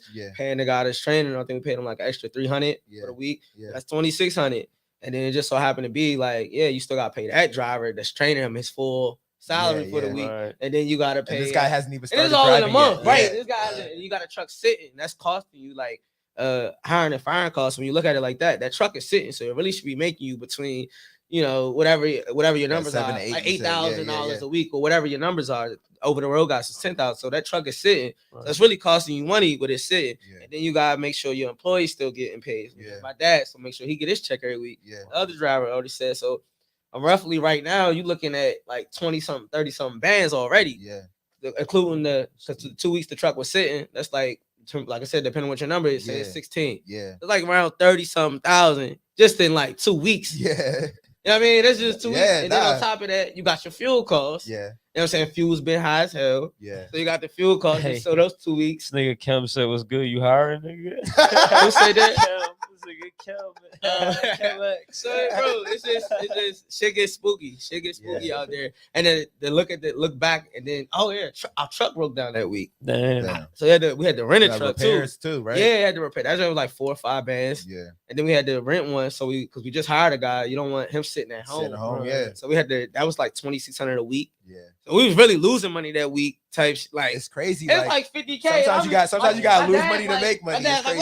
Why is the account going down? Yeah. Why is the account going down? Businesses are so interesting, bro, because like you can see money just kind of like go. You know what I'm saying? But like if you're a healthy business, you got money coming in. But sometimes it gets ugly, bro. Like sometimes it gets ugly when you know you got like $40,000 worth of payroll in checks out there. You know what I'm saying? And like that shit's just coming down. You got like maybe 30,000 in the account, and you don't know when that next check is coming. You know what I'm saying? A new expense we just added because we finally got away from the 1099 thing. For with our drivers. Oh yeah, so you're doing like W-2s and stuff. Yeah, now? doing W-2s. So now you gotta do payroll taxes. You gotta add the employer taxes. Gotta pay half. Not whatever tax it is. Yeah. So it's like so that's a new expense that got introduced to us. But man, look, I'm just proud of making that transition because most companies never do. Yeah, for real. But I'm glad we made that transition. So like now we got including my dad, so like technically 3 employees. Yeah. So like that's I don't count myself. Yeah. You should though. You should. I mean, You know what I'm saying? eventually down the road, but I'd rather just keep the money. Circulating. I feel that. I feel that. That's very. I'll say this before you start a business, fix your credit. Big facts. Fix your credit. Can you expound on that a little bit? I mean, just think about it. We'll talk about stocks, right? Eventually. We could get into it. We can get into it now. But I'm just saying that if we just think about how we said like with the trucking thing, how they be like preying on these guys. Right. Like I said, a lot of times because these guys don't have good credit, so they just think that's the easiest way to go finance a truck. To go get a truck, not finance one. But a lot of time, with that being said, just think about if you just fix your credit in that lane, like then you could go out there and wouldn't be kind of like having to spend your own money, take advantage of which and not even that, just go you're not to get a truck, go to just be at least unoperated. That's just in trucking. So just like with a real business, if you go get a business loan, like if your credit isn't good, you're probably not going to get one. So now that leaves you to try to look for other sources to raise money for your business. Then you gotta save forever, and then even with the business loan, sometimes they still make you put like money down on the loan. So I advise people always, man, go fix your credit first, bro. That's a big fact. I'm actually actively working on fixing my credit, only because for the longest I never cared to use it. You know what I'm saying? I never cared to use credit. Actually, it wasn't until I bought this crib that like I even looked at my credit score. You know what I'm saying? Like exactly. So, but now, and by the way, we're in Maryland. Nigga said we're in Maryland. Yo, I got. I was riding. How far a ride was it for you? That shit was like an hour. I was like, I ain't never been. I ain't never been this far. I ain't never. Everybody say they said, where am I? Silver Spring, like is that the furthest? Have you been Silver Spring? I've been in Silver Spring only because I've been to freaking Lost in Silver Spring. Okay. Yeah. No, you talking about society. You talking about society. So society. There's a Law Society in DC. That's where we at tonight. Nobody left behind. And then there's a society in Silver Spring. I knew he looked familiar. That's why I always see you at this. Oh, in Law Society. Yeah, I used to be there every Friday for a minute. Yeah. But So okay, let's get into the stock thing. Okay. Yeah. So I mean, I haven't really looked at my stock portfolio. I haven't either, just because everything's bloody. But I've been focusing. But also, I've been. I don't know if it's perverse or what, but I be looking at the crypto joint just to see, like, let's see how low it is today. Like, you know what I'm saying? Like on some scratching a wound type shit. Like, let's see how low it is today. But with stocks, what's the market looking like right now? I mean, I heard since Biden's been in office, it's just been. I haven't looked. I don't even know why I said, do you want to talk about it? So why did I set myself up for that? I don't even know why. I mean, is there any choice even worth like mentioning, worth bringing up, like as if like good potential or what? Ain't stock split supposed to happen this month? Oh, with who? Who's doing the stock split? Who? Everybody was excited about it. I can't think of it. Amazon. They're doing. Amazon's supposed to be doing another stock split. Okay. I can't remember. Explain a stock split. I don't know if I know. Just giving people. Exactly. So basically, like how Amazon is trading for what now? Like about a little, I say under 2,000 or around 2,000. I don't know, something like that. It's been taking a hit, but basically, when they do a stock split, it's just giving entry for more people to come into the actual. So you like, literally stock, like split the $2,000. It's like so even at $2,000. Yeah, it's not enticing for like just a retail investor. 2,100 right? That's like it's too expensive for me. So when they do like split stock, like to my understanding, it's more. It's just like so that 2,100 will cut down in half. Is that what we're talking about? Well, it's like whatever they do. So if they do like a 1 to 5 stock split or 1 to 10, and then like whatever the math is, I'm not a mathematician. It'll be like a fifth or something like that. So it's like you'll have the same value of shares, you'll just have more shares. Yeah, you know what I mean. So, but that's definitely. I mean, it's still a good opportunity for people because it's freaking Amazon. They buy explain how one would take advantage of that, like that news. How would one take advantage? Like, what would you do with that information? I'll be saving my bread right now, preparing for their stock split. Yeah. So when they do split, you could buy as much as you want to. Okay. So that way, when they go back up to 2,100, you're not like just getting in at 2,100. Yeah, you know what I mean? It's just kind of like with Bitcoin. It's like you're not, I should have bought down there. It's Amazon. Amazon has their hands in everything. Amazon's probably in here listening. Literally, Amazon. I go in here for sure. These mics probably were bought off Amazon. You know what I'm saying? I got this roadcaster off Amazon. You know what I'm saying? Everything sponsored here off Amazon for sure. Yeah, they get into like a whole bunch of different things too. When we was talking about trucking, like one of my homies, I had known him for starting a limo company. He sold that limousine business. Yeah, he sold that joint. That's what we did. Oh, you did? Yeah, my family did. Oh, that's so interesting because he also sold his joint and then went into trucking. You know what I'm saying? That's what my dad didn't sell it. My grandfather kept running it. Okay. And then my dad, that's why he pivoted to trucking. Yeah, pivoted. Yeah. Okay, that's very interesting. Yeah. But I wish they would have sold that joint because limousines ain't. He should have. If I was like how my age now, they were in the limousine business. Right. I would have pivoted away from limousines and kind of went like the luxury car. Right. Yeah. You know what I'm saying? Because limousines is like even. I think even when we were in high school and when we were in high school and graduated, like people stopped taking limousines. Yeah, we got party buses too. So that's the thing. Like, a limo company will do party buses. But I feel like party buses have like that's still a thing. That's what I'm saying. I think it's getting played out a little bit too, but it might. Like, you might see a party bus here and there. I was talking about more so in our like I know my era, like that little prom or shit. Party bus. Yeah. They didn't do no people start taking the Suburban. I know I took the Suburban. Right. Yeah. So people were getting you went the little Sprinter joints. The Sprinter joints are cool. The Sprinter joints are cool. Nah, facts. But the reason I even brought up the limousine, the dude that had the limousine company, is because when he went into trucking, like his main source of business was just running shit for Amazon. You know what I'm saying? That was his whole thing. Yeah. You know what I'm saying? Amazon, like, how's he doing?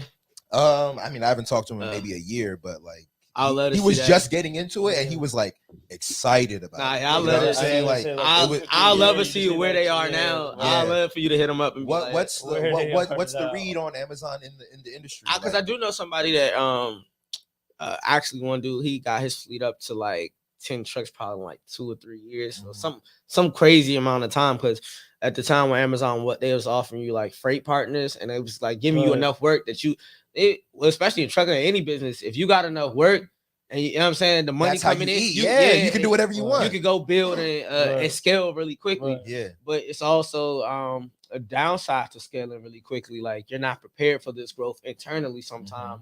And that's not to say that's what happened with him. But those are real things that I'm just saying what happened in business. Sure. So like I said, he got like up to like 10 or I think like now he got like 14 trucks. But he's not with Amazon no more because he said like Amazon start like the rates just wasn't kind of like feasible.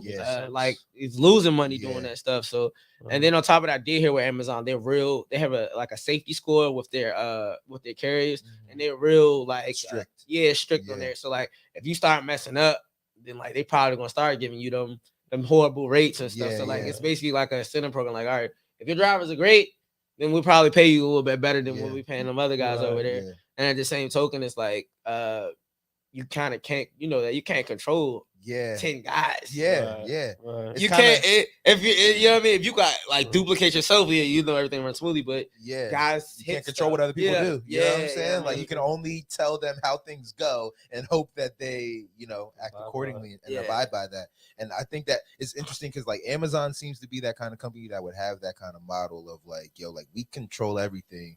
And like that even includes the job. You know what I'm saying? Like, which would make it seem like, okay, if you're somebody who recognizes like, okay, there's a little bit of a short end of the stick thing going on here, you might just want to be like, well, fuck that, and I'll just do my own thing. Yeah, you know what I'm saying? Like, and they offer like a program, like where like say like Bruke, you wanted to go like get into trucking, like you could sign up and be like, and they'll like I guess walk you through, like hold your hand through it, like kind of pay from some things. Yeah, and, like, hold your hand. Basically show you how to get it done. Yeah, hold your hand through the entire process and like train you on how to kind of like quote unquote run your trucking company. And then they'll provide you with work. And they're even basically fronting people trucks.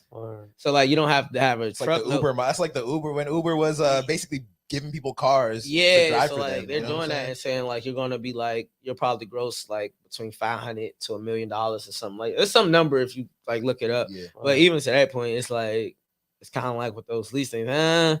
Sounds kind of like you're gonna get in here and then we're going like you can't leave for 10 years. Yeah. You know what I'm saying? Like, even with those van services, I read some like even because if you're gonna scale, they're gonna let you scale. Yeah. You know what I mean? Because it only benefits their supply chain. Yeah. Right. But like I said, a lot of times maybe you're not really internally. Yeah. You know what I mean? So the van things that deliver the what is it? What do they call them? Those little small sprinter joints. Like, yeah, I can't think of the proper term. Yeah, But those carrier joints.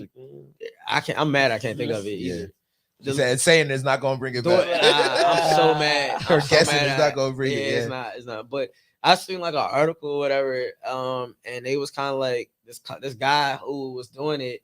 Him and his family, they got like up to 20 vans and stuff. And when it was all said and done, he was in debt. Yeah, like messing with it. Because like, getting all that type of shit, you will probably have to put up some money up front.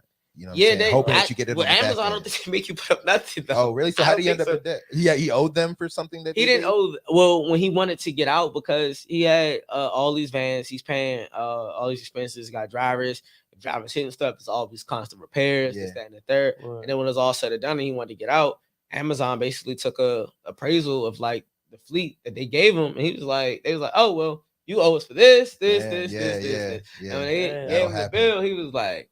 I think he had to file like bankruptcy or something. Yeah, that's crazy. And it's all off just trying to grow, trying to scale. Amazon runs. Big that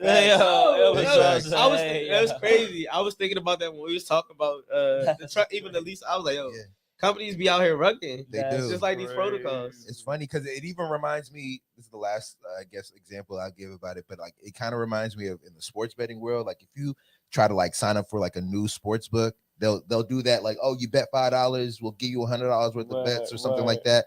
Like I remember one early joint or one early time I had signed up for a sports book, bet that $5 to get $100, and then spent that $100 like on bets. There was a time I was trying to take out some money, like I probably trying to take out like $500 or something like that.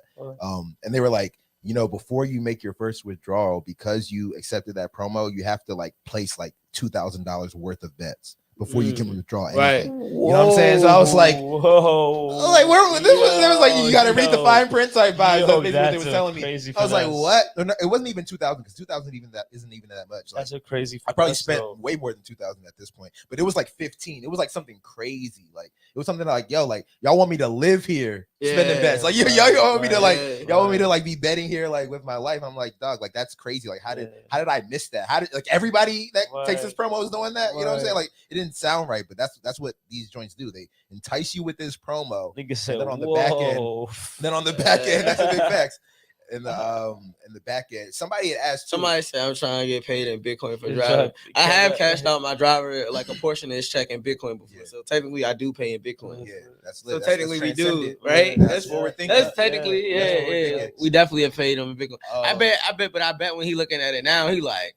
Fuck! I wish I would have took that $300. Well, no, you know what? I'm not mad, bro. Because like the thing is, Bitcoin's gonna come. It's gonna bounce back. So if you're getting paid in Bitcoin now, like you know, you're getting it at 20-something thousand. When that shit goes to 60 or 70, like it's supposed to, then you know what I'm saying? Yeah. Your money that you made before just made you some more money. You know what I'm saying? I'm not mad at that. These niggas that are getting their salaries in Bitcoin, like y'all still gonna be all right. You know I will say this that because people every time I leave somewhere, somebody always texts me and asks me like, "Oh, my man want to know how to get in the trucking." Literally, a comment just came out. I was like, "Let's end with that." Like somebody had asked.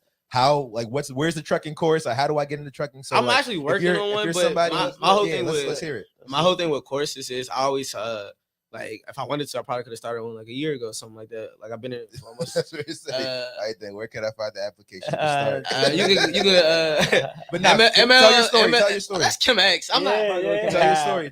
Yeah, go ahead. But I probably could have started like the trucking course because like when people you sit all the time on the internet, like people do stuff for like 3 months and be like, oh, I'm a guru now. Start selling courses, and I felt like that was. And I've seen some of these trucking courses out here that cost like $300, $400, and when I look at it, it's real like.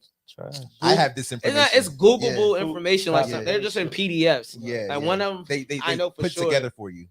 Yeah, it's kind of just like from start to bottom, like just a PDF version. Dude does a video with it too that I remember, but it's kind of like I guess. Well, maybe I took it for granted the stuff that I did, but some people don't know at all. So maybe it is worth the $300. Yeah. But I don't know. But I just feel like if I ever do one, I kind of want to have like a lot of value into it. You know what I mean? So I think what you're saying is like you saw that course and you're like, this is all information that one, I learned on my own, and two, I could share. You know what I'm saying? So it's like if you go do a course, nigga, I could do a course. You know what I'm saying? But it's also like yo, but I kind of was mad at it, but then I stepped back from it because I was like, why didn't I think of this? Yeah, that, and it's also like yo, people are like generally lazy. And don't want to do. They value you presenting the information to them. In a majority of the time, a lot of the people that actually do pay for it will not even really apply because they still think it will cheat code them to being able to be profitable. So it's like, well, look, if I see there's a whole market around people doing this shit, I actually know what it is. So I'm not gonna feel any type of way putting a number on what I'm giving to you. Because that right there is everything you need to know to like. Get all up in it and get your foot right, and whatever number I set, that is the worth. Yeah, like I'm telling you, because this other shit, I done vetted that shit. You just want it to be like it's exactly what you said. You could have YouTube, Google. I'm giving you insight. You know what I'm saying that you couldn't really get. Yeah, so like I'm working on it, steady working on it, man. Trying to make it like kind of the best product, and I'm working on it with this this girl I met actually through Twitter for her. She does dispatching and stuff. It's like I'm working on it with her. And I just wanted it to be the best possible product that like when I do put it out. And then on top of that, like if you was to get into trucking, I always tell people now, I would tell people start dispatching first. Look for a dispatching course. I know this guy on Instagram is like Alex Good Energy. I've heard good things about his course. So I would look into that because dispatching is really how you get your work. And if you could like make somebody else money, you know what I mean? Like a truck driver or something. Then once you get your own trucks, it'll be easier for you to, to know how to dispatch your trucks. And, you'll be able to negotiate with these brokers and stuff. And that's the side of the lane that I never really had to get into because my trucks is local and I have a dedicated customer. So, I mean, I don't have to be it's kind of like, I don't have to be what we call a load board, looking for loads and trying to reach out to the shippers and stuff like that. It's something I never had to do in this industry yet. So I would tell people, go learn how to do that first, learn how to dispatch. And then also, if it's possible, again, fix your credit. Yeah. Always fix your credit. When you go to finance a truck, some people think it's better to buy a truck. Some people think it's better to finance. Me personally, I think finance because if you spend 80 to 100 bands on a truck cash, when you get in an accident or that truck break down, all your cash is gone. And in business, you need cash. Sometimes you don't want to always use credit. You need some cash to, you know what I mean? Sometimes you can't. Like, vendors don't take credit cards, which is crazy. You know what I'm saying? So I guess it's not. And then in trucking, sometimes depending on who you're hauling for, sometimes it's net 30 days from when you get paid. Yeah. So like if I'm the owner and you do a load for me and I owe you $2,000, and I'm like, well, I gotta pay you on Friday. But I know I'm saying you get paid every 2 weeks, but once that 2 weeks hit, you like, okay, well, my money. Well, they ain't pay me yet. You don't get paid until 30 days. Yeah, you know what I mean? Healthcare is 60 days. Right. You know so it's like we gotta pay our nurses after 2 weeks. Right. So you gotta have that cash flow. I mean, so that's why I say fix your credit, because like if you're especially a small trucking company, and that's why I say finance, why not let the truck pay off itself? You know what I mean? And in those times when you do, maybe the driver quits and you're out for a drive for a week or two. But now you still got cash. You know, those fixed incomes, those fixed expenses is coming. You got the money to pay for that. You know what I mean? So like that's why I said tell people fix credit. So dispatch, fix your credit. Also finance a truck, I'll recommend. And then the last thing, if possible, try to make it a partnership with somebody. If you know a family member or something that has a CDL, because they might not be more apt to quit on you. than like a driver that you just hire and stuff. Yeah. And then even with the driver thing, vet your driver as well. Always I would say with the drivers, make them fill out an application, call their references, see what type of person they are. Because most of the time in this trucking industry, people going to tell you the truth. Right. You know what I'm saying? It's not the same with your references. Like I feel like within if you're going to like a grocery with the store, office work, like office work or something, like when you put your references, I could put Bruke down. Right. They be like, yo, Bruke, they're gonna call you. Yeah. You know what I'm saying? You know what to say, Bruke. Yeah. But like with the references, like, no, I want to deal with who was dispatching you at your last company, who was your fleet manager at your last company. And it's us talking, and like, I know at times we're like, he could drive, but I'm gonna tell you right now, he die. And I'm like, if that's all you gotta do, if you want to deal with that, go ahead. But he could drive. Yeah. And then sometimes you like, I don't want to deal with that. 100%. And then so like vet your drivers well. Is any red flags you can think of? Red flags for drivers? Yeah, any red flags? Like when I'm interviewing drivers, I'll ask them like a few questions. What's the reason for you leaving your last company? Money.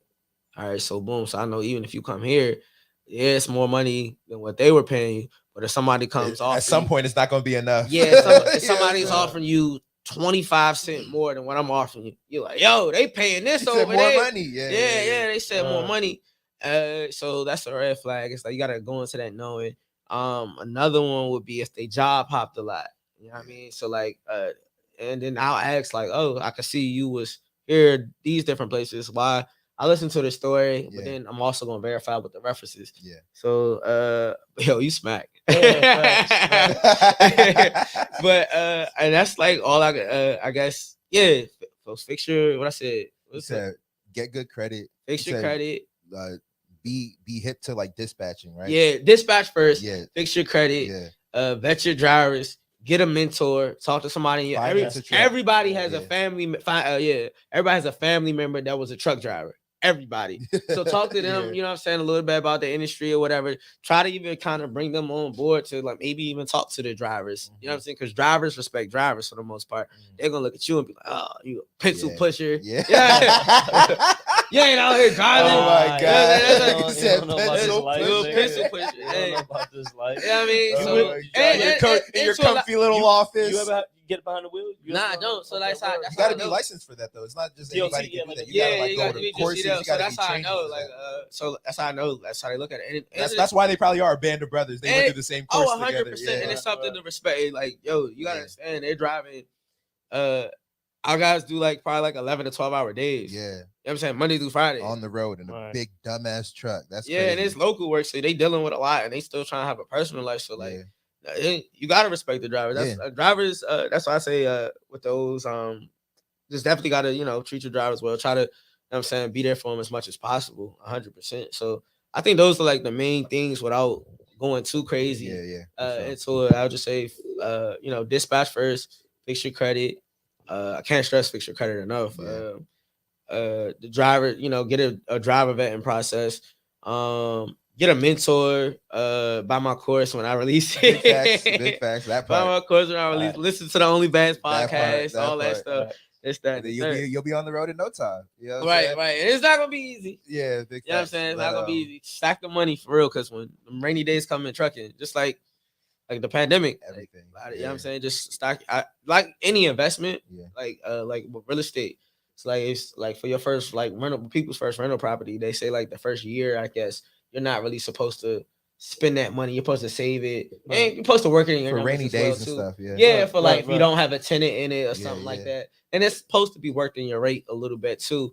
But I would just stack for like, you know what I'm saying, like unforeseen costs. If the pandemic taught us anything, it always happens. It always happens. You know what I'm saying? People getting the trucking money and just that's a lot of trucking businesses go out of business. Like when you see a lot of money coming in, and sometimes a year can go by before you realize everything that you actually have to pay for. You know what I'm saying? So when you got large amounts of money coming in on a monthly basis, you think, oh, like large amounts of money coming in on a monthly basis, but like at the end of the year or around tax time, or maybe around when it's time to renew your insurances, like that's when those expenses come up. So they might not be monthly expenses, but I forgot you got to incorporate them as monthly. That's something I forgot to even mention. Insurance and trucking is definitely different than it is like just for your car and stuff. Yeah. So like you got to put a down payment down for insurance. Word. Yeah. It's that deep. Like, yeah, bro. So like that's why I say finance the truck, because there's so many expenses that you got to do before your truck get on the road. You got to get it. You got to get your tax. Your tax is like $1,800. You got to get your DOT number. You got to get the MC number. Those aren't that expensive. You buy the whole truck, you ain't gonna have this bread to take care of all that. Then you have to put all that shit on credit cards. Yeah. And that's then you running up debt when you had cash. You haven't even made. And you don't even got a driver. You don't even have a driver yet to move this truck. Not even making, you know what I'm saying? So it just don't make sense to be paying interest on some of that stuff. So that's why I say finance it. Keep the cash there for that other stuff you gotta pay for. You know what I'm saying? Before that truck get on the road, because the down payment a year, I think we paid like what's our truck? I mean,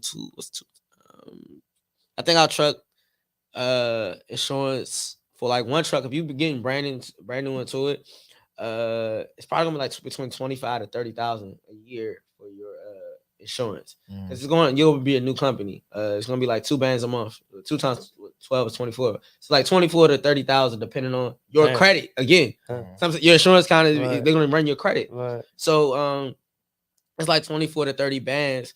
And you got to put a down payment, and I think that down payment probably gonna be between 4 and 5 bands that you got to put a down payment on, and then to put that on the credit card, and then have you know what I'm saying? Most people can only get credit cards like the 10 to 20,000. Yeah. Your utilization already through the roof with the credit card. You know what I'm saying? So it's just being a truck, and you definitely gotta move smart. That's alpha right there, bro. Because that's kind of like that's exactly what your path gonna look like your first several months. So like, if you're gonna be geeked at the beginning, and at the end be like, what the fuck did I just get myself into, dog? Yeah, bro. That like I said, I think those main things that I hit on definitely, like, you know what I'm saying, they'll get you set up right proper. Yeah, you know what I'm saying? At least in the beginning, until you figure out all the shit you got to figure out for your particular company. You know what I'm saying? Be organized, run your numbers like weekly if you can, monthly if you can, definitely knowing your numbers in trucking, because trucking being a easy business, it's an expensive business to get into, but I say it's still an easy business to get into. But and then with those numbers is, and if you know what you're doing with your numbers, like I said, if you're getting $8,000 a week or some shit, or 7, whatever you're getting a week, and you're just spending the money, you know, frivolously and doing different things with the money, you'll go out of business quick. The average business, you know, like they said, the average business lasts what, 2 to 3 years, something like that. You know what I mean? So like the average business lasts 2 to 3 years. In trucking, I will fucking like consolidate those numbers to 6 months to a year. Because you know, it's the expenses too high. You got fixed expenses of like $5,000 a month, bro. Who can sustain? Like, even if you have a good paying job already and you're doing it as an investor, you know what I'm saying? That I feel like the average person probably could bring in $5,000 a month, and, you know what I mean, 4 to 5K. But even if you got some extra money and you're investing in it, like, this is fixed on top of your personal expenses. Now you got these expenses coming in. So like, bro, Wealth said hire him to clean the trucks. Nah, them joints do need to be cleaned though. We got a new driver starting there. The company we use been like, even his employee, he having a hard time keeping employees. So like, I think that's happening a lot in all industries, bro. I think, I'm not trying to sound like an old person, but I feel like people are just looking at different ways to make a living. So everybody's not just trying to work traditionally. You know what I'm saying? Sometimes it's, you know, you had mentioned it too. It's like, but y'all don't understand the hiring and firing costs that it takes to just. So it's like, yo, really, in that, like, I be on ZipRecruiter, I be on Indeed, I be on all these motherfucking job recruiting for sites. certain positions. Like when people vet, it's like, yo, bro, like, yeah, everything looks good, but like, we don't need somebody that's about to go in and out, because you got to fuck up our shit a little bit. Yeah. And that's like, why in the old saying, like, you got to be here for a fucking year. Like, that's why motherfuckers be doing a signing bonus. You know what I'm saying? Like, you get a signing bonus if you've been working for. That's essentially what a signing bonus is. But again, that's like, the security. It's like you gotta, if you work here for 6 months, you get an extra $500 or $1,000 or whatever. And then they stretch that out. So you, Nah, definitely smart. And then the old saying is, it's cheaper to keep her.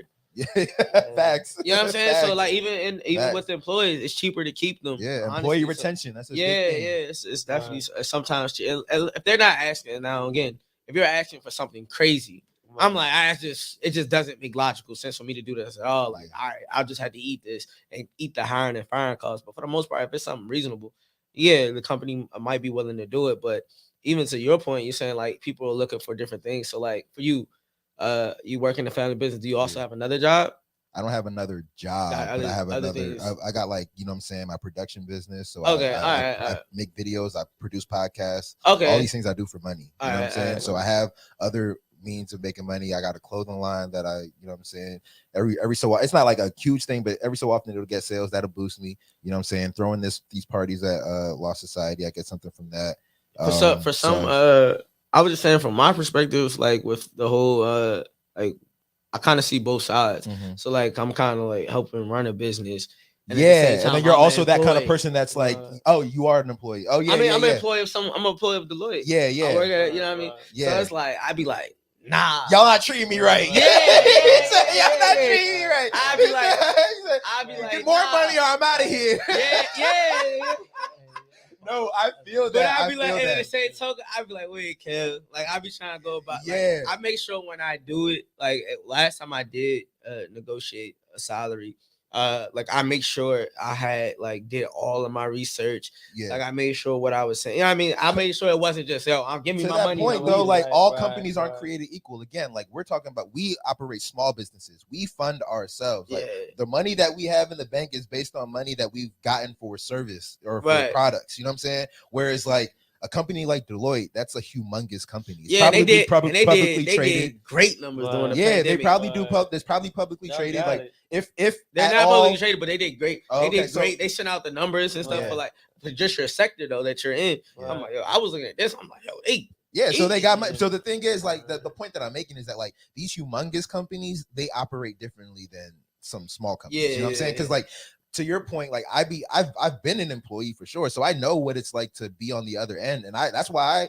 you said something earlier where like you always try to be fair with the people that you're trying to hire or the people that you work with. You try to be fair. I think that comes from you know that being an employee. So like me too. And it'd be funny because my dad be like, man, fuck that. Bro, my dad 9 out of 10 times I'm like, yo, like I'm on the side of the employee. I'm like, yo, I wish we could give you more if you wanted more. I wish we could like do this, that, and the third. You know what I'm saying? But like my mom, she'd be like, no, like, you know what I'm saying? Like, no, like we'll find someone else. We'll do this. You know what I'm saying? I'd be but like, you no, also got even with that's hilarious. Our story definitely is alike because even with that, with my dad saying that, especially when we first started, he's like, man, that's enough money for them. I'm like, Dad, like it's actually standards, not, or maybe it is, but like they're saying it's not. So to them, it's not. Or it's like, when you first started, you know what I mean? But like. Nah, they don't even know how to do this. Just that and the third, and which to my dad's point, you can't do it. You know what I'm saying? Like, you don't want to do it. Exactly. So it's like, you know what I mean. So it's like sometimes even he'll tell you now. It's like he had to adjust his way of thinking. He like this new. I always tell the millennials that like your school generation truck drivers are probably going to be gone probably in the next 5 to 10 years. Probably going to retire. You know what I'm saying? So the new wave of coming in. You gotta adjust to it. Yeah. Oh my gosh. Because like these younger folks are, I mean, I don't even mean to say it like that, but it's like this new generation of the workforce. It's like they don't just care about the pay. Yeah, they want to pay me. But like also like, you know, I want days off if I want them. You know, like I want 4-day work week or like I want to work remote from home. Like they got a lot of stipulations that I'm just like, come on, man, like work with us here. You know what I'm saying? But at the same time, I understand it because like most of those people are my peers. And also too, like I felt like, you know, there was the last time I probably had like a job was right before I started there. So like I know what that feels like. You know what I'm saying? To be on that side of like you want your bread, but also you don't want it to seem like your work is your life. You know what I'm saying? Work-life balance is definitely people like if you say that term to my dad, he didn't know what that was. He like, what is that? Right. And also too, like I'm not gonna hold you because I'm the type of person where it's like, you know, I enjoy what I do for work. So it's like I'm also just like driven and ambitious. So it's like I'm gonna try to turn everything that I do, whether it's for fun or for play, but everything into a bag. But everything, but everything you do, like everything you do on your side, it's like it's kind of like it's you. All success depends on you. But like when you run a business, you can't rely on the people that work with you. I like to say work with you, then work for you, because work for you just sounds fucking right. But also they are working with you because like you're working too. Like you talk about all this shit you got to do for them to do what they got to do. Right. Like everybody has to play their part. You know, exactly. What I mean? So the people that work with you in your business, you gotta look at it also like this isn't their dream. Right. Or this isn't so like this is their let me use it. You never know what they might be doing on the side. You know what I'm saying? So you gotta like sometimes I'm like, yo, like like, especially when we started, my dad's looking like for an A+ driver. I'm like, yo, I'll take a C driver. As long as Yeah. he don't hit stuff. Yeah. You know what I mean? He shows up to work. You're not gonna get an A+ driver for like, you know, the amount of money that you also want to pay. Like, if you want an A+ driver, you're gonna have to pay him like more than anybody else. You know what I'm saying? Like all that type of shit. Yeah, so it's like, I mean, yeah, it's definitely entrepreneurship stuff is definitely a journey. And me and Bruke, I have to argue with people. I'm like, everybody can't be an entrepreneur. I'm like, so like, people, I remember the quotes. The funny thing on Twitter right now though is like when people do stuff, or people be rapping, the rapper is trash. You're like, yo, bro, go get your CDL. Like, so like when I like sometimes like I mean, it's easy to, I guess, tell people to take a route once you've taken the route. Yeah, and you've seen its success in the route. It's easier. Just like when people made, it's just like with people with Bitcoin. Like they've made millions on Bitcoin, so of course it's easy to say only buy Bitcoin, only buy ETH, or you know what I'm saying. So like with college, it's like I've only went to college, and I've seen people not go to college, and I've seen people too did go to college. I'm like, this wave looks kind of good on the other side because everybody wants to do the entrepreneur thing, and I was everybody's not built for it. Everybody's not built for it, but I do think everybody in a way could be built to like make their own money on their own terms. Yeah, just I don't invest. think it means. Well, I don't necessarily. No, 100%, 1,000%. That's part of it, right? But I mean, like as far as like what you do for working capital. You know what I'm saying? I mean, like, some of the most successful people I know, even the people that are like my mentors in this industry, some of them aren't just the owners. It's people that do a specific job within a specific trucking company. And and you might consult for like other companies. You know what I'm saying? You might be an accountant. You don't necessarily work for no one company, but you consult for a bunch of different companies, and that's how you make your living. So I feel like we're moving more into a time where, you know, if I'm a podcast producer, I can make a living producing a bunch of different podcasts throughout the year, and then if I wanted to take time off just because I don't, you know, I want to take time off, I could do that. Whereas I guess people aren't tying themselves down to one company for 15 years like they used to. And on top of that, let's just being realistic. If you know what I'm saying, if I mean, I feel like that's why a lot of I don't know if you guys ever had a sales job, but like I used to sell life insurance, and like any sales job you go into, they're gonna ask you like it's a weird question to me. I get it now though. Like they'll ask you like, have you ever been and played sports and stuff like that? They want to know because in sales you got to be competitive. You know what I'm saying? You got to be able to. You know what I'm saying? You're coming with some type of work ethic. So like even in like entrepreneurship, I'll say like if you never had to really like compete for anything or like or sell, or sell anything. You know what I mean? To that point, I'm like you might not. Might not be around for this, you know what I'm saying? You might be one of those gonna be around 2 for to a 3 season years. or two. Yeah, a season or two. Because it's ups and downs. Like you know what I'm saying, you gotta withstand those. Yeah, you gotta kind of not even just withstand them. Sometimes you gotta dig yourself out of them. And that takes a lot. Man. It's entrepreneurship is definitely something. Even for me, like I've said, that's like I feel like I got run a business and then like you know still working on the 5. So like it's like I half feet in. But it's still a crazy, like if I was 100%, sometimes it's like, oh, would the business be way further? Thinking, you know what I mean? Because now I got 100%, you know, time into it, and it might put different pressures on you. Yeah, and I'm also spoiled to a degree that you know, my dad does the dispatching, and like I came into a company with already established work, so it's like you have to build it from the ground. Yeah. That's a whole nother beast. Yeah. And the shit I had to do to you know. To fix like everything internally within the business, that's a whole nother story. Big facts. You know what I mean? But, I resonate. So much similarities in like our career paths right there. But yeah, man, let's go ahead and wrap. We've been going for this is a mega episode. We've been going for an hour 45. We used to do some of these back in the day. Big facts. No, that's a big facts. But yeah, man, it's been a fire episode. If you have been listening, first thing you should do is subscribe to the YouTube channel that you're watching. Click that, man. Press the subscribe button. More content like this every week. You know what I'm saying? We're right here on early the morning show. You got something going on tonight? Yeah. We got No Bay Left Behind, singles mixer and happy hour at Lost Society in DC. That's from 4 to 9. Nice. GreatEnergyGroup.com to RSVP for that. And what was I finna say? Oh yeah, I was gonna say like if you've been watching this episode, like This was a low-key little baby master class on, you know what I'm saying, trucking. You just turned into that. You know what I'm saying? We covered trucking, we covered really crypto. Was. You know what I'm saying? We covered like entrepreneurship. You had to stay starting to it. your own had business. To stay to it. You know what I'm saying? You learned a lot in this episode if you're still here. You know what I'm saying? You gotta get we gotta get another episode. Yeah, we can do it. Yeah. But yeah, I ain't doing no more podcasts with Bruke. I like Bruke sipping the wine. Really? Oh, sipping the wine? Oh, word. That's how y'all was doing on OnlyBands? Like when we first started talking about crypto, he had just started. Once that joint hit in, listening. I'm just listening. Yeah, I was like, this not like Bruke to not talk. But also, if we don't have a guest in here though, it's only us talking. Exactly. You know what I'm saying? So bro, like, sometimes you gotta let you have the platform. You know what I'm saying? Exactly. They hear us talk all the time. Yeah, I could definitely, like I just be having to split my every Friday for real. But the thing is, you was definitely like y'all was resonating on some shit. I was like, I don't run any family businesses. Like I'm just like, damn, like this is crazy. Like I'm taking it just myself, and that's why I fuck with this shit. Like we can learn at any fucking time from anybody. You know what I'm saying? So this shit's lit. Big fact. So Kells, man, let people know before we go. Let people know like where they could follow you, where they can keep up with you. You got the OnlyBands podcast. Plug everything that you got to plug. Got you. We didn't never really get to talk about stocks and stuff, but you know what I'm saying? Just make sure you save me your money. Treat your money how you would treat your business money. I'm always an advocate of tracking your spending.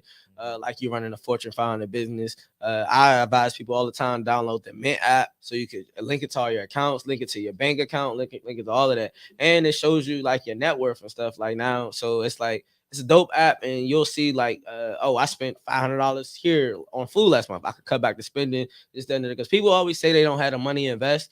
But if you like really look at your track your spending, you probably can find $100, $200 in there. So like you know what I'm saying? I advise people to do that, and then from there, download the N1 platform, and the N1 platform lets you buy fractional shares. You know what I'm saying? Start buying fractional shares like that, and with your job alone, see if your job is matching with the 401k. Max that out. So I'm just you know what I'm saying, just a strong advocate of people watching their money, saving their money, and investing it. And then you can follow me on Twitter and Instagram at KellBoogie_. I'm like I said, now y'all making me I'm about to call a girl I'm working on the course with. I'm like, we really gotta get this shit. We gotta get this shit done. So tap in with them. So hit me up. But if you you got any questions or anything like that about trucking or whatever, just you can hit me up in the DMs and stuff. Like I'm just brutally honest about everything. So like don't it's gonna be I'm not gonna sugarcoat because like running any business, I'll say like from my standpoint, it don't matter what the industry is, it's always gonna have good and bad. And ugly, you know 100%. So you just you want to know about the good, the bad, and the ugly, because like, it's not gonna be roses, bro. Like I am glad that I'm in the position that I'm in to run a company, but like it's hard, and there's some days that I'm like, I wish I did not have to do this. You know what I'm saying? Like there's some days that I'm like, I wish this was somebody else's responsibility, but But yeah, man. Like I said, at KellBoogie _ on all socials.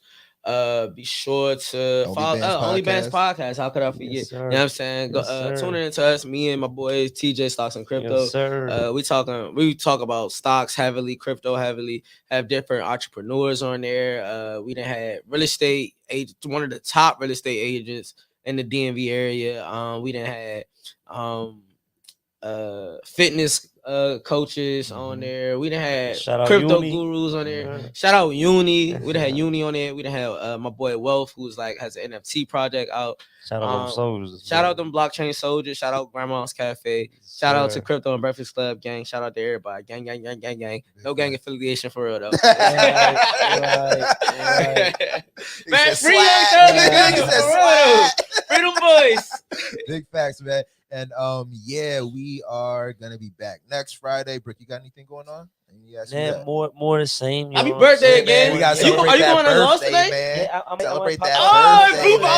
Oh my God! Celebrate that birthday, man. Yeah, man.